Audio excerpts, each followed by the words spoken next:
నమస్తే friends, welcome back to అమ్మ చేతి కమ్మదనం.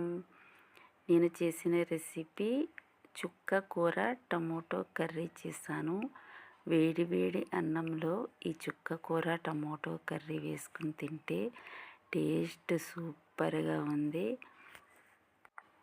ఈ కర్రీ అయితే గోంగూర కర్రీ తిన్నట్టే ఉంది.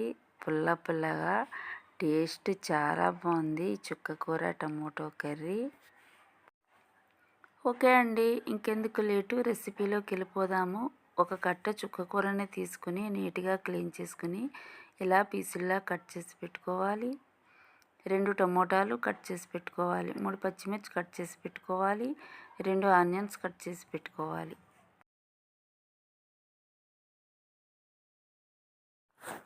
చుక్క కూర టమోటో కర్రీ చేయడం కోసం కడాయి పెట్టుకొని 2 స్పూన్లు ఆయిల్ వేసుకోవాలి. కొద్దిగా జీలకర్ర వేసుకోవాలి.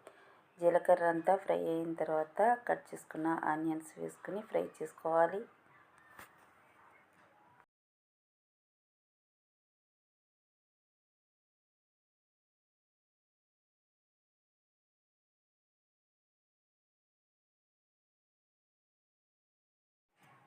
ఆనియన్స్ అన్నీ కొద్దిగా ఫ్రై అయిన తర్వాత కట్ చేసుకున్న టమోటా ముక్కల్ని పచ్చిమిర్చిని వేసుకుని ఫ్రై చేసుకోవాలి.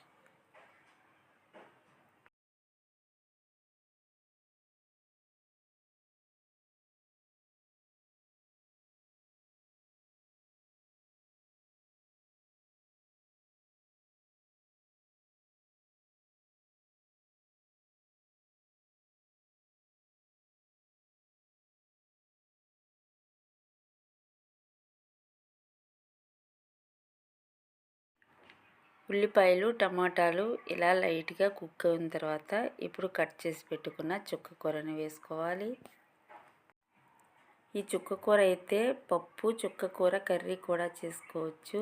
ఇలా టమోటో చుక్క కూర కర్రీ కూడా చేసుకోవచ్చు. ఈ కర్రీ అయితే గోంగూర టేస్ట్ వచ్చింది. మనం గోంగూర కర్రీ చేసుకుంటే పుల్ల పుల్లగా ఉంటుంది కదా, ఈ కర్రీ కూడా అలానే పుల్ల పుల్లగా ఉంది. టేస్ట్ బాగుంది. అలాగే 1 స్పూన్ పసుపు వేసుకోవాలి. టేస్ట్కి తగినంత సాల్ట్ వేసుకోవాలి. ఈ కర్రీని అంతా బాగా మగ్గించుకోవాలి.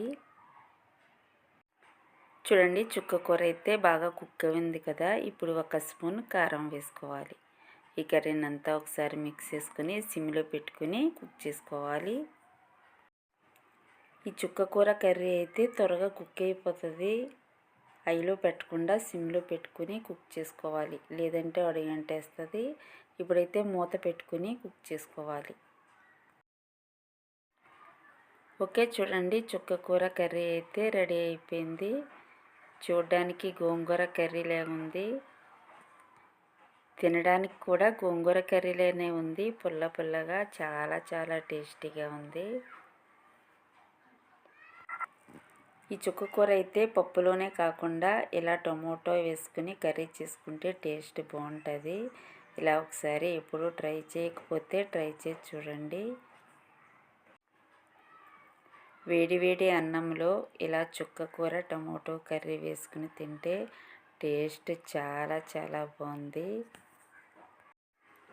ఓకే అండి, ఈ టేస్టీ టమోటో చుక్క కూర కర్రీ మీకు నచ్చిందా? నచ్చినట్లయితే అమ్మ చేతి కమ్మదనం ఛానల్కి సపోర్ట్ చేసి సబ్స్క్రైబ్ చేసుకోవచ్చు కదా ఫ్రెండ్స్.